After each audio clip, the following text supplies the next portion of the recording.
Panahon ng paghahari ni Herodes nang isilang si Jesus sa Bethlehem, isang bayan sa lalawigan ng Judea. May ilang pantas noon na dumating sa Jerusalem mula sa silangan. Nagtanong-tanong sila, Nasaan ang ipinanganak na hari ng mga Hudyo? Nakita namin sa silangan ng kanyang tala. Kaya't naparito kami upang siya'y sambahin.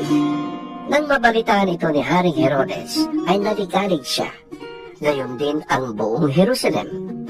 Kaya't tinipon niya ang lahat ng mga punong pari ng mga Hudyo at mga tagapagturo ng kautusan ng bayan at sila'y tinanong, Saan ba ipapanganak ang Mesiyas?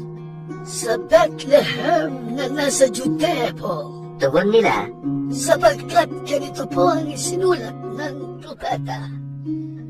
Ikaw, Bethlehem, sa lupay ng Juda, ay hindi pinakahamak sa mga pangunahing bayan ng Juda, sapagkat sa iyo magmumula ang isang pinuno na mamamahala sa aking bayan Israel.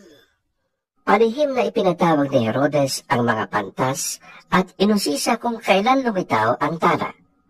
Pagkatapos, sila ay pinapunta niya sa Bethlehem na ganito ang bilin. Hanapin ninyong mabuti ang sanggol. Kapag nakita niyo siya, ipagbigay alam ninyo sa akin upang ako malay makasamba rin sa kanya. Pagkarinig sa bilin ng hari, ay lumakan na nga ang mga pantas.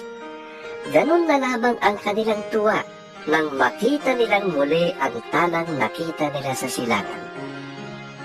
Pinangunahan sila nito hanggang sa tumigil ito sa tapat ng kinaroroonan ng bata.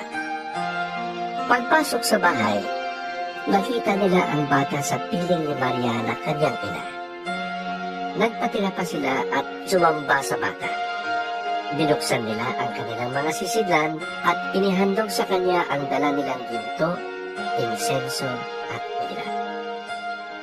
Nang sila'y papauwi na, nakatanggap sila ng babala sa pamamagitan ng panaginip na huwag nang bumalik kay Herodes, kaya't nag-iba na sila ng daan.